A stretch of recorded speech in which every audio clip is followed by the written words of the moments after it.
Hello everyone, you're with Business Insider. I'm Sriram Iyer and this is our special series, Budget Insider.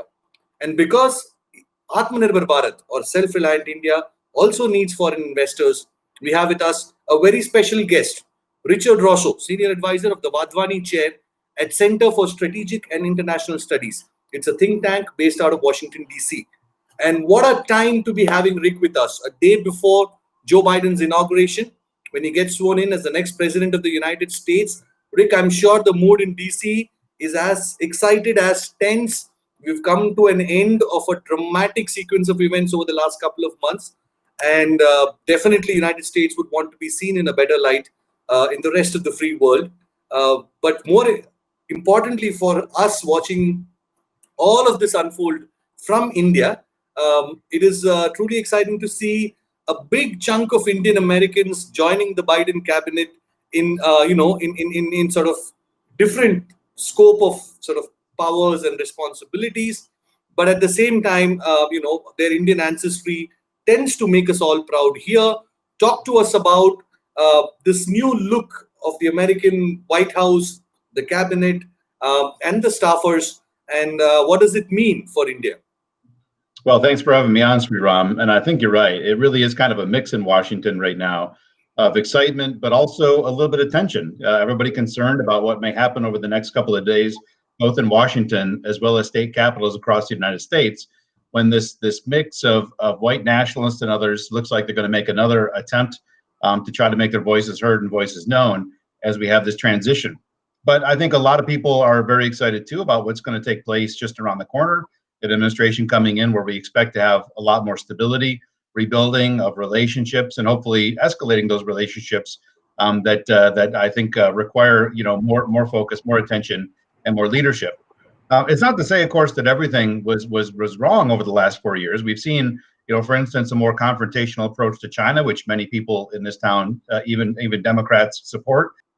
So there's some areas too that we do hope that would be continued, but in others to see a change. And to see so many members of the Indian diaspora, it is indicative of the fact that the Indian American community here in the United States is growing larger, growing more politically active. And as you know, a lot of the Indian Americans taking policy roles are doing domestic policy. They're doing many other things. So it's not simply working on the India account within different agencies as well. So that really kind of shows the diversity and spread. And it's a welcome face for the United States to present abroad. We're getting from the White House, as in which of the people from the Indian diaspora who have now made it to the Biden cabinet, who are the important people to watch out for, and from here in India, and what do they bring to the table? What are they looking at? Just a few names and maybe their responsibilities. Well, a couple of the folks from the diaspora that I think are going to be pretty important. I mean, the one that I think sticks out the most is Sumona Guha. Sumona, she'd been at State Department and policy planning, working on India affairs during the Obama administration, spent some time in the private sector, and now will be taking over as senior director for the National Security Council covering the region. And it's an expanded portfolio, presuming that they follow what the last couple of senior directors did. It'll be covering India, but also a much wider set, including Afghanistan and Pakistan. And that's where a lot of the time has to be spent because, of course, what the United States' future is going to be in Afghanistan, troops on the ground there, these kind of questions, they play pretty heavily to what the United States is doing. When you think there's actually a lot of roles that still have yet to be filled as well across the administration. So we don't yet know, for instance, at the State Department for the senior roles, the assistant secretary, which went unfilled for the entire 4 years of the Trump administration, the deputy assistant secretaries, the principal deputy assistant secretary. We had a lot of fluctuation in roles like that.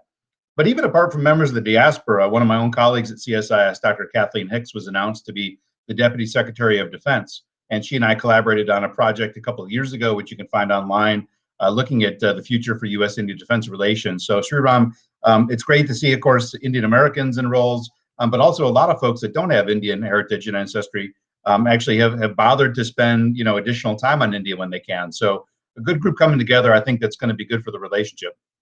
Absolutely. And to talk of India and America's relationship over the last 4 years, one can argue that we were more friendly with the US and vice versa. but that was only because there was China on the table, on the other side of the table. And our friendship with US looks better only because US was more angry. Donald Trump was more angry with China, and there is definitely room for improvement. And so while you look at India from Washington DC, um, what are the immediate sort of positives that we can expect with Joe Biden coming in? One of the things that pretty much everybody there seems to be a consensus that Biden is going to allow more immigration from India or anywhere, any other parts of the world. What else? What next? Well, I think when you look at U.S.-India defense relations, and this was a continuation from what we saw in the Obama administration, what we saw during the Trump administration. I suspect that'll continue. A lot of very senior folks managing U.S. defense relations with the world who didn't necessarily have a lot of background on India chose to spend time on India because the importance, the need is there, but also the relative ease with which we're signing agreements and improving the relationship. A lot of American officials, when they take these roles, they want to have deliverables. They want to count down and say they got things done. And the fact that India actually provides that as a partner, is pretty important for people to gravitate in that direction.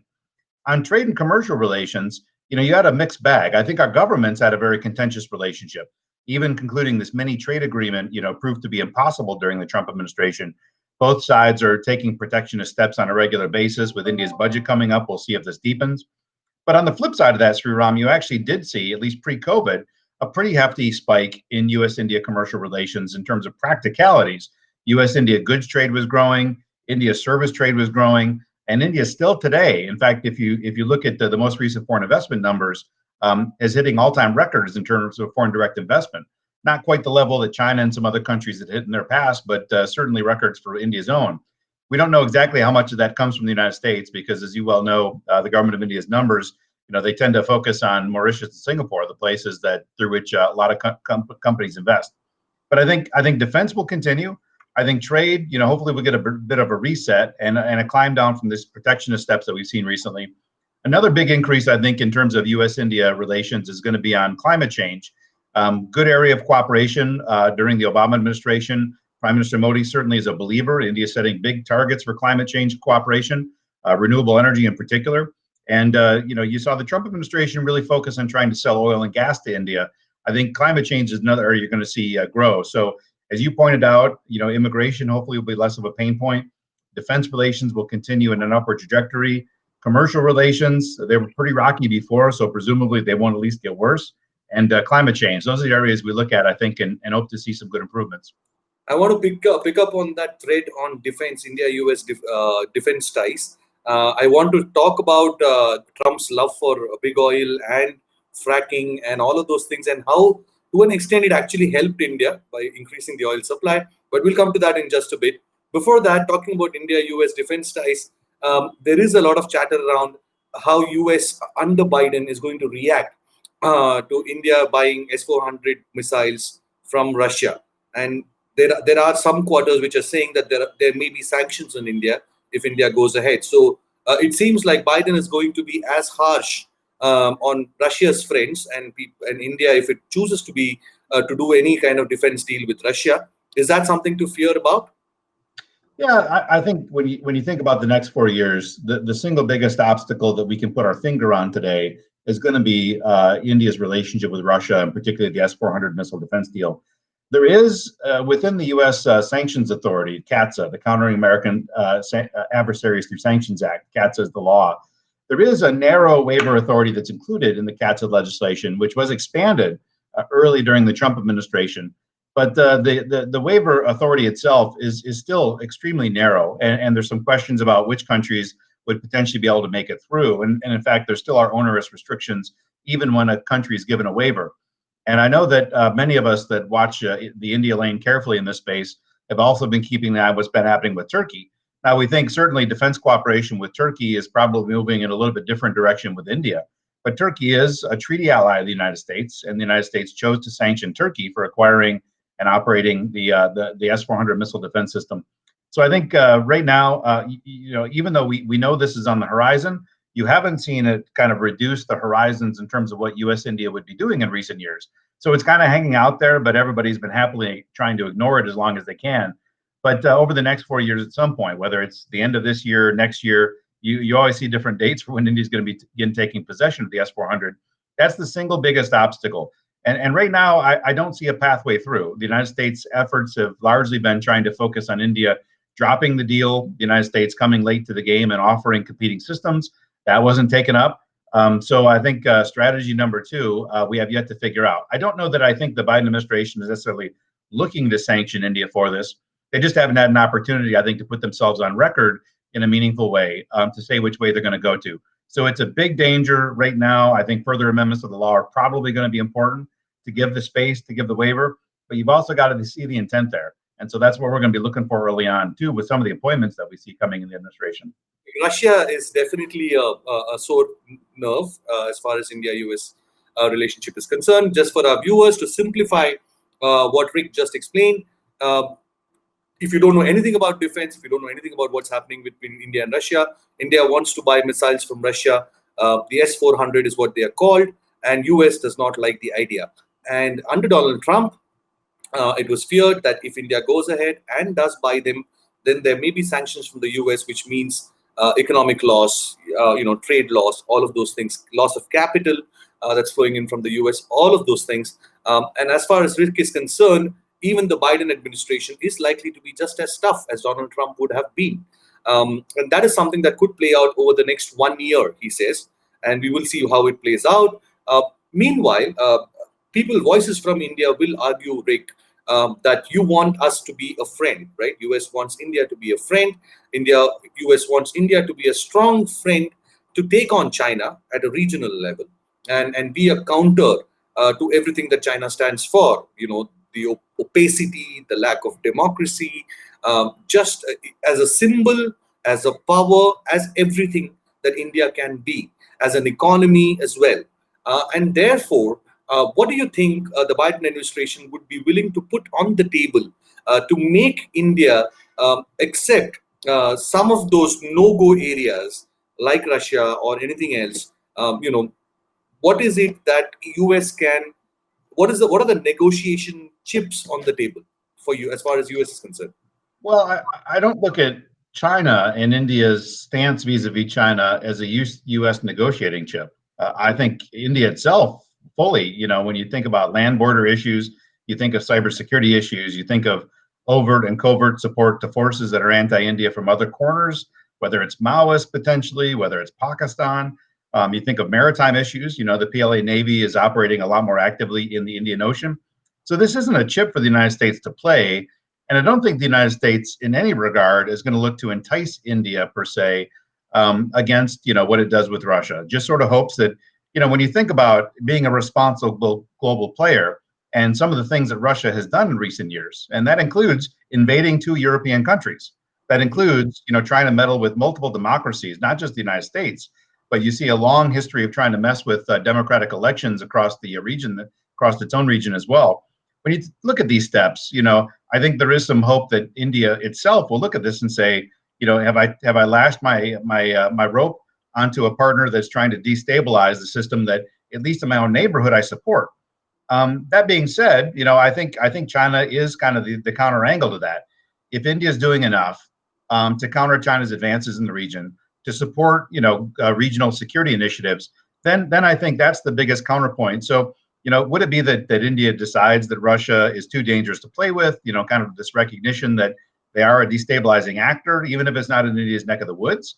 As India wants to take on larger global responsibility, that's an important thing. But I think the chips that we got on the table right now in this decision, when it comes up, is how much is India doing in its own region there, and it's not a chip for the card for the United States to play. I think it's India's own recognition that its own sovereignty and security issues. US Russia love triangle is at least 6-7 decades old now, and it has always been difficult for India to choose who it likes more. But obviously, there are factors at play right now which might move India in one direction over another. Now, whether India chooses an immediate,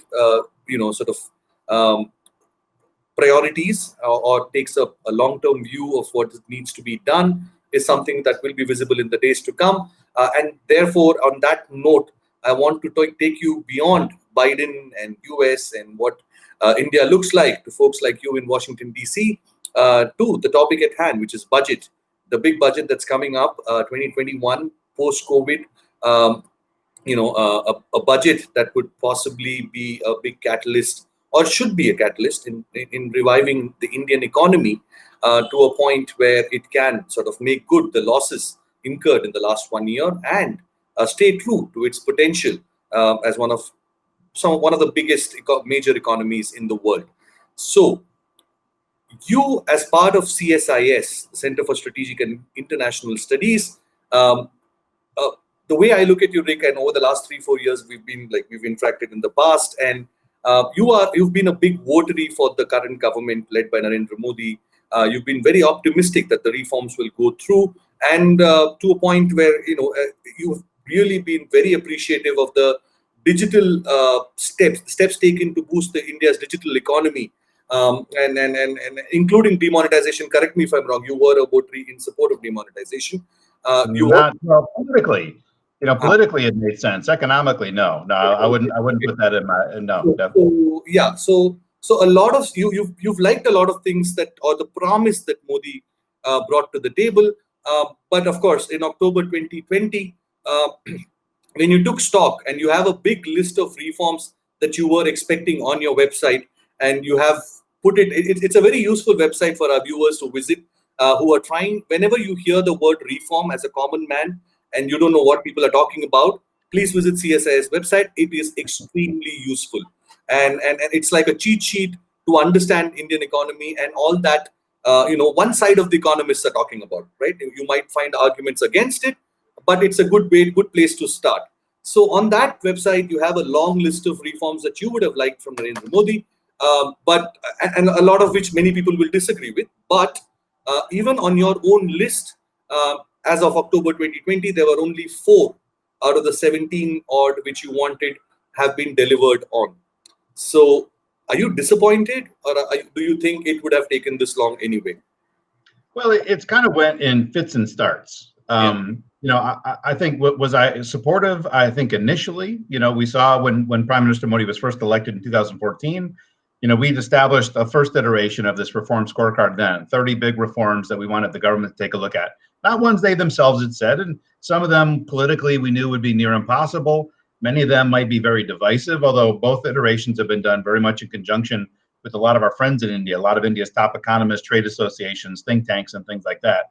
So this is not a foreign investors wish list. It's not an American wish list. It's a wish list that probably most everybody that wants to see economic growth, realizing that many reforms are going to cause short-term pain.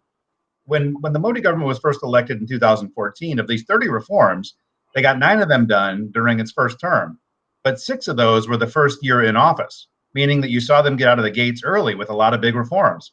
Some foreign investment caps moved. You saw a big revamp of oil and gas, even some kind of half measures, for instance, on retrospective taxation. They didn't abolish the ability to go retrospectively, but they created a committee that has effectively blocked all new cases of retrospective taxation. So out of the gate fast in 2014. India has lost both Ken and Vodafone, the retrospective tax cases.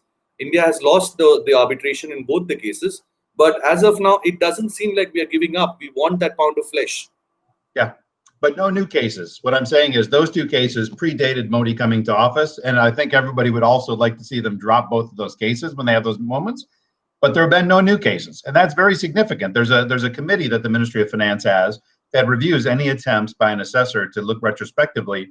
And I don't know, because they don't release how many cases have actually been brought up internally, but none have actually been approached since then. So out of the gates pretty fast on reforms. You saw, with GST, with bankruptcy that took a couple of years to enact. The last 2 years the Modi government was in office, you saw very little foreign investment reforms, very little big domestic reforms. Now, I think when the Modi government came back to office too, for the first year, it's been a bit of a mixed bag. I guess it's been almost 2 years now. You've seen 2 of the reforms that we're tracking on the new version that have taken place. The big cut in corporate taxes, as well as allowing majority stake in foreign companies for defense. But a lot of other reforms that we've got on there, like improvements to GST and things. And again, this isn't so much a foreigner's wish list. Most of these are domestic reforms, easing regulations on major ports and things like that. some improvements on bankruptcy law as well, making it easier to resolve companies that go broke. These are all kind of things that are going to help banks' balance sheets, those kind of things as well. So we've seen the pace slow down, but I would say that mid-COVID, you saw like late spring or early summer, the Modi government appears to have gotten its mojo back a little bit. You saw some really tough labor reforms that people have been calling for many years now. You saw them move to majority foreign ownership of defense. There's some changes that are in there right now to allow more stock exchanges to be established, things like that. So it looks like despite a slow period at the end of its first term and the beginning of its second term, you do see the pace of reform starting to pick up again. And I hope that continues, because that's the key to trying to drive the economy out of the tailspin, once COVID cases begin to slow down. So let's say in this budget, what is your wish list of top 3 items that can be executed in this budget? Because the factors at play do also have to be kept in mind, because this is as much a budget for survival for a lot of people, providing them that money to just be alive and not fall sick and have something to eat, and all of those things, unemployment related issues. There are tons of stuff that's going on in the shadows of the big economy, and therefore, what would make you happy if these 3 things are tick marked? Well, there's a couple of things that stand out, in particular. Number one, you would like to see India stop this protectionist sentiment that you've seen adopted in every budget, where dozens and sometimes multiple dozens of sectors have seen dramatic increases, oftentimes doubling of customs duties. It's not simply because I want more access for U.S. companies, but India's own interest in becoming a hub for global manufacturing is reliant in large part upon having relatively easy movement of goods back and forth. A great Asian Development Bank report just came out about how India can have a bigger role in global value chains, and is pointed out in markets around the world, having low market access barriers is one critical way that you become a global hub for manufacturing. So to see India at least put a pause on these hikes in customs duties, and hopefully even starting to move in the other direction, at least in sectors where India has a relative easy role in becoming a major player. The other area is, we expect that there's going to be a major spending package to, again, try to spend the way out of the COVID slowdown. And seeing such a spending package focused on long-term improvements, as we like to say, build back better, build infrastructure, get stuff on the ground that is going to be important for investors to be able to take advantage of. For instance, India's electric power grids, still remain incredibly weak. And unless you're going to build a captive power project, you're going to have hours and hours of power cuts every week, every month. So I think a spending package to try to pull out of the COVID slowdown as well, that focuses on long-term plays like that, rather than short-term, bailouts and doles to specific groups, is going to be pretty important. Apart from what investors are looking at, though, how is India going to approach the COVID health crisis itself? Is there going to be a package as well to revamp the healthcare delivery system? There may be some role in that for private companies, of course, too. But just simply looking for humanity's sake, hoping that the government tries to figure out ways that it can thoughtfully spend money to both provide an economic benefit, but improve the system so that you don't have another crisis when the next pandemic hits as well. A lot of lessons that every country in the world is learning right now. So customs taxes is going to be important. Infrastructure spending package is going to be important. And then simply for the nation's sake, how are they going to approach spending related to COVID and preparation for not just helping with this pandemic, but what's around the corner. Those are the things I'm going to be looking for most closely, Sriram. To put it very simply for our viewers who possibly don't understand big economics, you're saying that if India needs money to spend on keeping people alive, not helping them, providing the safety net economically and health-wise, and if it has to spend out of this crisis, don't try to get that resource by increasing customs and duties, by making imports more expensive. Is that your advice to Finance Minister Nirmala Sitharaman? Yeah, and it's not simply, sure, it does reduce costs for individuals too. You go to the stores and, if things that you want to buy are 10%, 15% cheaper because they don't have this customs duty on it, that's great. If you're doing that to try to focus on import substitution to help Indian companies take advantage of that, I do fully understand the sentiment. India has a major trade deficit in goods trade with the world. The United States does as well. So I fully understand what drives those sentiments. But at the same time, many Indians would remember a time when the market was fairly closed to all foreign trade, and it takes 2 years to buy a car, 2 years to get a phone hookup, things like that. It wasn't that very long ago. So if you begin imposing barriers to keep foreign products out, what's going to happen? Is this time going to work better, where Indian manufacturers do completely fill the void and produce high quality product at low prices that the world avails from other manufacturers? It's great. It's better to have a mix. So far, I fully understand the reasons that India has taken this step, hoping to drive domestic manufacturing, hoping to offset this trade deficit, hoping to create good jobs. But in terms of trade deficit, there is an opportunity that India could take advantage of, and bringing input goods in at low cost is important for that, for creating jobs, and having those jobs be incrementally improved by providing for the world, not simply producing for the national market. A lot of foreign companies, when they look at custom duties, the way that a consumer product company, for instance, would think about India, can I sell in the market? They need to know that before they would look at putting big manufacturing there. And the best way to test the market is initially by exporting to the market. India is big enough where any company that finds that there's interest in their products or services, you've got to make an investment. 1.3 billion people, you can't ignore that. But sometimes to test the market out a little bit by doing some exports is crucial too. So I think there's a lot of reasons. I fully understand why things are a little bit slow, and India is looking at being relatively protectionist right now. But moving in the opposite direction, while it may cause some early pain, long term there's tremendous gains to be made. So did this entire Atmanirbhar Bharat or the self-reliant India pitch sound protectionist to you, or is it India saying that this is an opportunity for me to be the country for people moving out of China, businesses, international businesses moving out of China, inviting them to set up shop in India? What does it sound like? Does it sound like, okay, the only way to do business in India is to be in India? Or is it saying that, this is a better place to be? What is the symbol there? Yeah, it's kind of 50-50. 50% of it, I think companies look at it and they presume that protectionism will grow. They presume that, self-reliance, what this is meant in practice is, higher customs duties, things like that. So on one hand, for a foreign company looking to export to India, that group is probably expecting greater protectionism to be introduced. The other group, those that are actually interested in investing anyways, if part of this self-reliance is improving domestic business environment, labor reform, bankruptcy reform, things like that are important, that's terrific. So it's going to be a mix. I think those that have the appetite to go in and invest, they have the courage, they know the markets, it's up and down and regulations change on a dime, things like that. If you can manage those kind of things, the market's going to be more welcoming. You have seen major investments in so many different sectors and so many basic business processes. So I think for companies that are looking to invest, especially to grow in the domestic market, seeing these regulations eased is very important. But those that want to make India a piece of the supply chain for the globe, for them, they probably recoil a little bit when they hear this. So it's a mix. That's a stated goal of the same government. I mean, last year we saw in the India Economic Survey a whole chapter dedicated to value addition and what it can do to make India a global manufacturing hub. I mean, the thought is in the right direction. I think it's the execution that needs a little more focus. Unfortunately, it was a bad year, 2020, for anyone to sort of have paid attention to anything beyond, the bare minimums, the bare essentials. Maybe 2021 is the time to make India a hub for value addition, as it was spoken about last January. More importantly, let's talk about. We've been doing these conversations around budget with a lot of people.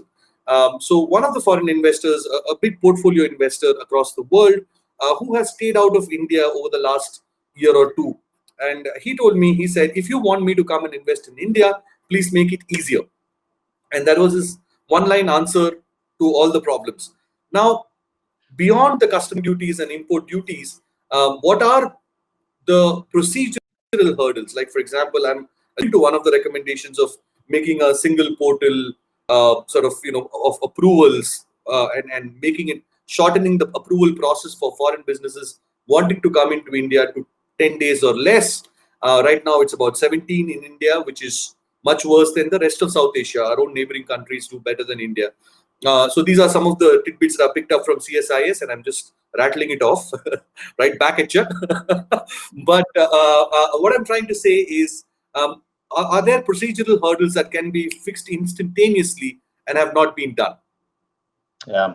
Well, you've got some very overt ones, clearly foreign direct investment caps, and there still are a number of sectors. A lot of times you hear Modi government officials talking about India as one of the most open markets in the world. By any third party that is reviewed, that's simply not the case. Now, it's more open than it was 10 years ago, much more open than it was 30 years ago. But you still have a lot of sectors that have foreign investment regulations, whether it's caps like insurance, pensions, banking, so many others. Retail, e-commerce, there's still a lot of sectors that have direct foreign investment caps. And then a lot of sectors, sometimes even the same ones, have got rules that tilt the playing field against foreign companies. So for instance, when you look at big brand retail, foreign companies that invest in big brand can only own 51%, only invest in states that say yes, I only think in cities of a that's a million or old more. situation because we've been since 2013. I remember standing outside the parliament, outside the commerce minister's office, the entire day, entire night when the FDI in multi-brand retail was approved, and we knew it was still going to be a challenge even after it was Yeah, approved, and yeah. that is exactly how it has played out. And I think even for e-commerce, which has been one of your recommendation, allowing players foreign investment in e-commerce, the limits to be increased. Again, in India, it has been argued that that is simply a backdoor entry for multi-brand retail, and that argument has sort of kind of survived, and it is a consensus. So let's say that is not possible, and especially in the light of what we have seen, the kind of protests that we have seen from the farmers, right? These are sensitive areas where a lot of small businesses thrive, and it's unlikely to happen. But like I said, procedural, easy. What can make business easy? Oh my God, you could have just moved this one little thing from here to there, and why didn't you do that? What are those? Well, I think that we overstate sometimes too how difficult it is to move on foreign investment rules. I mean, you've seen India move on a bunch, like for instance, insurance. The Hmm. Modi government increased the FDI cap in insurance, and it did not create this political firestorm to the extent I think that previous governments had thought it would by moving it. So I do think we do overstate sometimes the blowback that you're going to see, but I think big brand retail and e-commerce is one that we do see some fighting there. But there are a lot of domestic reforms. There aren't so many low-hanging fruit anymore. At the end of the day, like right now, okay, India did labor reforms through the Industrial Relations Code, but they only made it, allowed that flexibility from 100 workers for the cap before it comes under government oversight to 300. That's okay. It's not great. India still, in terms of labor flexibility, is not productive with a lot of the markets that are attracting a lot of that investment from around the region. I think in terms, when you look at customs duties and tariffs, certainly there are groups that individually push for higher customs duties in their specific products, but you don't see a national call for higher customs duties. There's some concern about India being flooded by markets from China, but not about trade per se. You don't see the kind of fight against trade that you saw, in decades Point. past. I want to sort of dilute that statement to a more snackable this thing. What you're saying is people who ask for higher custom duties are businesses, not people. Consumers will never ask for higher customs duty. Only businesses will to be able to compete. Yeah, I think the one area where when you talk about trade protections, though, that I think a lot more consumers would care about is this concern that India is going to be flooded by Chinese goods. I don't hear that concern about American goods by and large. I mean, once in a while you could, if you look for it. But there's a concern right now that China has used global trade flows as a way to fuel its economy for some of its military ambitions, right? So I think that's becoming a lot more prevalent view that I hear in India. So that might get beyond simply individual businesses that want to see more scope for their own products and services domestically. But by and large, getting back to your main question, regulatory consistency for the government to commit itself to ensuring a moderate notice and comment period on new regulations for business. I mean, this doesn't come out necessarily in like the World Bank's ease of doing business indicators. But when you talk about regulatory flux and what that does for investors' mindset, when every single month you need to rewrite core elements of your business plan in India because regulators move so fast sometimes. So areas like that, electricity access, again, that one you can't call it low-hanging fruit. There's been 3 major attempts to try to rehabilitate state electricity boards in the last 20 years, and all 3 of them have had really big hurdles in most states they try to do business in. When you think about bankruptcy, can they digitize the courts? Is there going to be money perhaps in the budget to help court digitization? You've seen in Delhi where there's been a third-party assessments about what parts of court processes can be digitized to expand and reduce the caseload. There's huge gains to be made. When you look at India's rankings in the World Bank's Doing Business indicators, legal remediation remains the single biggest pain point for companies looking to do business in India. And digitizing the courts and clearing this huge backlog of cases is going to be very valuable stuff too. And so far, courts seem to be pretty interested in doing it. And maybe that's one thing COVID's going to do for us. We're all doing a lot more digital than we were before. So maybe this warms everybody up for some of those big reforms in digitizing some aspects of the economy that work a bit more slowly. Yeah. So not everything I gave you is low-hanging fruit. Most of them are actually pretty tough. I guess there's less low-hanging fruit than there was in generations past. Raising courts is something that people will lap up in an instant, right? I mean, why not? And if it makes cases move faster, it makes even like for us journalists, if it is easier for us to extract documents and facts, and why not, right? I mean, there'll just be so much more transparency in the entire process, and I think we're going to love it if that happens.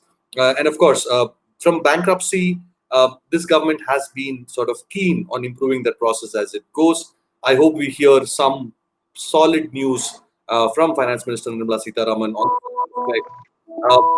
with that. We're coming to an end because we're nearly out of time. But Rick, I just want to squeeze in one or two more questions before I let you go. Because 3 years ago, we were discussing about the potential of India's digital efforts, Digital India program, the Startup India program, the India Stack. Why do people not talk about India Stack anymore? Has it served its purpose? Is it just not that exciting anymore? Well, I think a lot of folks may not really fully understand what's going on behind the scenes. It's more of a tool for the techies to understand and build on. I think right now, too, a lot of the attention maybe of that same crowd is focused on what's going to happen with these various formats of data privacy regulations that India's looking at, because that's going to play a huge role in terms of how companies can access data, utilize, collect, store. You've got the Personal Data Protection Bill. There's draft regulations on non-personal data. NITI Aayog put out a paper a couple of months ago about creating a new kind of utility like an India Stack for all data, where basically consumer information goes into a centralized warehouse that can be accessed on equal basis by private companies and such. So maybe that's part of it too. Sriram, is everybody's attention, that same kind of crowd is focused what's next, which is, how far is India going to go in these various formats for new data regulations, because that's going to dramatically impact, how a lot of these cool digital companies do their stuff in India. Well, what is the preferred model according to you among the 2-3 options that you just lined up? Well, I think for the United States view, a lot of the huge growth companies that we've seen, the Googles, the Amazons, and others, Facebook, they've thrived because the United States has got a very open data environment. And so, I think from a U.S. perspective, a lot of investors look at the same kind of model. They, if there's additional data restrictions that they should impose, they'd rather have the flexibility of doing that depending on category of data rather than government mandates. Again, a lot of U.S. companies believe that's part and parcel for the reason that a lot of these data giants have grown up in the United States rather than Europe and other markets. Whether that's true or not, but that's, I think, a perception anyways. And most importantly, I think for data flows, the thing that you don't want to see is for India to impose data localization rules that make it very difficult to move data back and forth. Because at the end of the day, India's IT services market, it's $100 billion part of the economy. It's grown from practically zero to $100 billion in 20 years. The United States, it's a lion's share by the Reserve Bank of India, which does the annual survey. Some 2/3 of all of India's IT services flows come back and forth to the United States. So, you've got a trade war. I think our companies are surviving. If we have a data flows war, things aren't going to be quite so pretty. You cut that out, and there's very little scope and capacity for this kind of IT services trade that we've seen recently. So open data for domestic companies to thrive is a model that we've done here in the United States, and it's been pretty good for the growth of certain companies. Cross-border data is going to be really important for the relationship. So those are a couple of elements that we're focused on very closely. Now, of course, with the Personal Data Protection Bill, the Parliamentary Committee has concluded its review. Expected in the budget session, they may submit the report back to the Ministry of IT. So as soon as that's publicly available, you can bet that a lot of Americanized too are going to be looking at that very closely. Yeah. That's when we catch up again, right? Yeah, right. Slice and dice, and put out all the risks and opportunities that are there in those recommendations. and that's going to happen in just a couple of months from now, not later than that. So that's an exciting thing to watch out for. And I want to close this with one of the topics that are very close and very hot right now, which is Elon Musk's entry to India. And there are some varying views on it. Basically, Musk is coming to India, but the subsidiary will be routed via Amsterdam. Now that has led to a certain amount of chatter saying why. I mean, just the sheer brand value of India, how much it will improve if Musk had come and set up the office directly in India. And then yesterday we had one of Prime Minister's economic advisors, part of the Economic Advisory Council, with us on a similar show like yourself. And he was saying that how do you know it's because of India's tax laws and not because of American tax laws? And I was stumped for a moment and I couldn't answer that question. I thought, why not pose it to you? Did Musk set up India subsidiary via Amsterdam because of Indian laws or because of American laws? I can't answer that question. Clearly, they've got a legal team that dwarfs mine. Mine is approximately 0 people. So, but India does have preferential tax treaties with a number of markets, which the United States treaty, is a bit dated compared to some of the more modern treaties India signed with other markets. So could be, something hinged in the tax treaty. A lot of investors have went through other markets rather than going directly from the United States. Actually, again, going back to India's own calculation of where foreign investment comes from, a very small percentage of it is directly from the United States. Most of it's routed through other markets. So that tends to be kind of a normal practice that U.S. companies choose to use. I think, Tesla's entry into India too, until we see a little bit more detail from the company, I think people get these ideas that it means they're going to be producing and manufacturing and such. It may simply be selling, it may be doing back-end engineering. So for how exciting it sounds on the face of it, in practice, we have yet to see, how robust their plans are. And it's a strange thing, right? I mean, Tesla, some of it's close. Sorry? Like you said, India is a huge market, enough to entice any manufacturer to set up shop here, and not just a sales office. And I'm sure, and especially, and tying back a few points that you made about India's leadership in climate action, in action against climate change, pushing for electric vehicles, etc., and the size of the market. There is enough in India for someone like a Musk to get excited about and make a long-term bet. And yet, he's going with a sales office that itself is routed via Amsterdam, which is the reason why we're having this conversation. Well, and when you think about India's market to absorb electric vehicles, you see a lot of adoption, but mostly two-wheelers. Four-wheelers, you've got issues about electricity access, charging stations, things like that. And so I don't think it's an easy option right now. A lot of Indian states that I talk to that are talking about electric vehicle policies, the policies they've adopted so far are more focused on stimulating manufacturing rather than consumer adoption. I think ESL looking to build the power stations, the charging stations and others.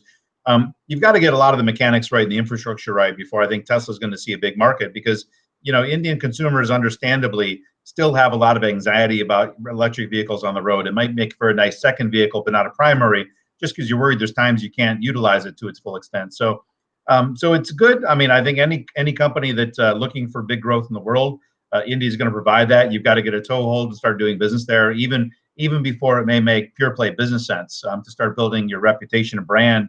But at the same time, you've got about a third of Indian states so far by my tracker that have adopted electric vehicle policies.